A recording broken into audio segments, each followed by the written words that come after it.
अतिथि रूम है, वहां पर बाहर के लोग नहीं आ सकते। क्यों? ये बैरिकेडिंग है। बस उसी तरह से राज्य में बैरिकेडिंग लगाया जाए भाषा का कि बाहर के लोग यहाँ पर घुस ना पाए, तभी हमारी नौकरियां सुरक्षित हो सकती है हमारे हाथों में।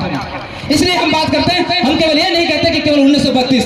सबसे पहले झारखंड सरकार हमें 1932 और खतियान आधारित पर पहले हमें परिभाषित करे, आइडेंटिफाई करे कि झारखंडी कौन है। उसके बाद हमारे भाषा का बैरियर लगाया जाए। जब ये चीजें हो जाएगा उसके बाद नियोजन बनाया जाए। नियोजन में ये चीजें होना चाहिए कि अगर सी और डी की नौकरियां हैं उसमें 90% हमारे बच्चों का होना चाहिए, और ऑफिसर का पोस्ट है या प्राइवेट नौकरियां हैं उसमें हमारे बच्चों का 75% होना चाहिए, तभी हमारा हक अधिकार मिल पाएगा। आज झारखंड में क्या हो रहा है, ये चीजें नहीं होने के कारण क्या हो रहा है, आज आप पीजीटी का वैकेंसी देख लीजिए, लैब असिस्टेंट का वैकेंसी देख लीजिए, इंजीनियरिंग की वैकेंसी देख लीजिए, सभी में 75% से 80% बाहर के लोग घुस जा रहे हैं। तो हम कहाँ जाएंगे? आज हमारी बेरोजगारी दर 12% से बढ़कर 18% हो चुका है, यानी हमारी 3.5 करोड़ की आबादी, जिसमें से अगर 18% निकालते हैं तो 60 लाख बेरोजगार, 60 लाख बेरोजगार, समझिए। अरे चलिए उसका भी हम छोड़ देते हैं। हेमंत सोरेन ने 5,000 और 7,000 बेरोजगारी भत्ता देने के लिए जो रजिस्ट्रेशन करवाया था, उसमें हमारे 10 लाख युवा पीढ़ी ने रजिस्ट्रेशन करवाया, यानी हमारा पीजी पीएचडी किया हुआ 10 लाख छात्र बेरोजगार है। तो उनके हाथों में नौकरियां कैसे सुरक्षित होगी? वो एकमात्र विकल्प वही है कि सबसे पहले हमें पहचान दिया जाए, पहचान देने के बाद हमारे लिए नियोजन बनाया जाए, तब जाके चीजें कारागार हो सकती है। इसलिए और तुम्हारे लिए, आपके लिए साथियों, आप कहते हैं कि प्राइवेट नौकरियों में 75% मिलना चाहिए। अरे चलिए मान लिया कि 75% आपके लिए नियम बना दिया, कानून बना दिया, लेकिन अगर जब तक आप लोग पढ़ेंगे नहीं तो कैसे नियम और कानून में काम होगा?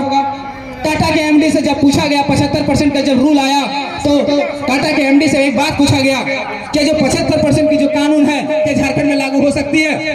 टाटा के एमडी ने कहा हाँ लागू हो सकती है, लेकिन एक शर्त पर लागू हो सकती है कि हमें टाटा में मेटालर्जिकल लेबोरेटरी का एक पोस्ट है मान लिया जाए, और यहाँ मेटालर्जिकल लेबोरेटरी का कोई बंदा कोर्स किया ही नहीं है, तो उसको हम बाहर से नहीं लाएंगे तो झारखंड से कहाँ से देंगे? इसलिए साथियों आप लोग से निवेदन है कि जितना भी कोर्सेज होता है, जो भी कोर्स होता है, हम लोग को उसमें भी काम करना पड़ेगा, तभी हम घुस सकते हैं। लेकिन और अगर चाहेंगे कि केवल 75 और 90% करते रहेंगे तो इस तरह से संभव नहीं है। नियम भी बन जाएगा, कानून भी बन जाएगा, और अगर आप पढ़े लिखे नहीं रहेंगे, वो कोर्स नहीं किए रहेंगे, तो आप कभी नहीं घुस सकते। इस चीज को जान लीजिए। और नियोजन नीति और स्थानीय नीति की बात हम इसलिए कर रहे हैं, अब थोड़ा सा चुनाव की बात है तो चुनाव की बात कर लेते हैं। कुछ लोग कहेंगे कि लड़का लोग भाषा से शुरुआत किया, खतियान में आया और अब पॉलिटिक्स करने लगा।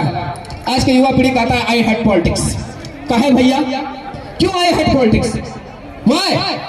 बिहाइंड द रीजन क्यों आई हेट पॉलिटिक्स?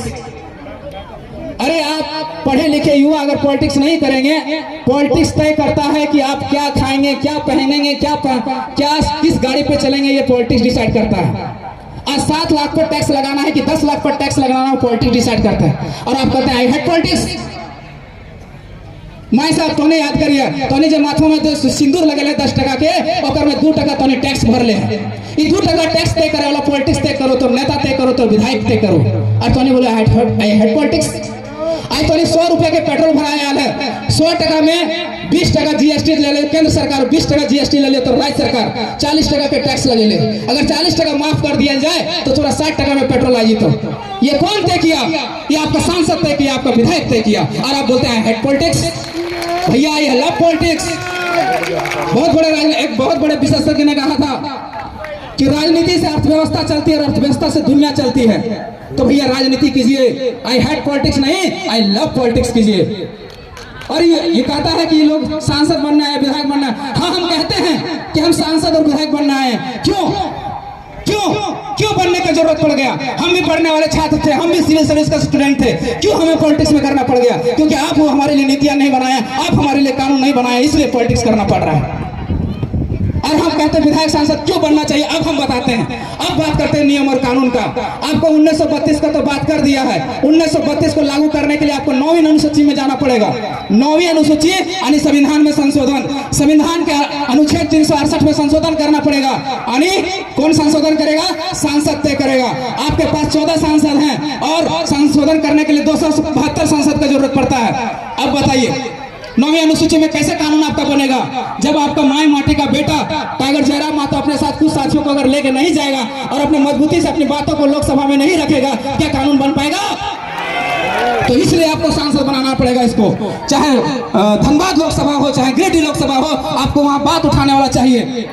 इन लोग एक सवाल और भी आता होगा आप लोग के मन में कि ये लोग क्षेत्रीय भाषा की बात करता है, क्षेत्रीय अधिकार की बात करता है, तो ये लोग संसद में जाके क्या करेगा? 1932 को लागू करवाने के लिए 9वीं अनुसूची में ऐसा नहीं है कि पहले हमारा कानून जो है 9वीं अनुसूची में नहीं गया है। जब 66वां संविधान संशोधन 1990 में हुआ था, तब हमारे CNT एक्ट को 9वीं अनुसूची में डाला गया है। तब भी हमारे पास उतना सांसद नहीं थे, लेकिन कानून बना था कि नहीं बना था? बना था ना? तो आज भी कानून बनेगा, केवल आवाज उठाने वाला होना चाहिए आपके सदन में। इसलिए ये चीजें होनी चाहिए। और दूसरा बात, आपको डाइवर्ट करने का प्रयास चलेगा कि लड़ाई 1932 जो है ये महतो की लड़ाई है। नहीं भैया, ये बरगलाने का षड्यंत्र है, साजिश है।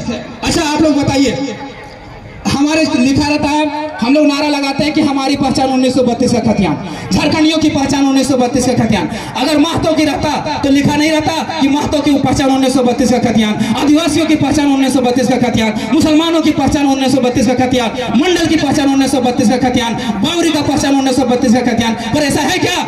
नहीं है। क्या है? हमारी पहचान 1932 का खतियान, मतलब हमारी मतलब झारखंडियों की पहचान 1932 का खतियान। झारखंडी मतलब कौन? झारखंडी मतलब कौन? हमारी कोई न जात है, ना संप्रदाय है, ना लिंग है, ना धर्म है, हमारी एक ही जात है, और क्या है? झारखंडी है।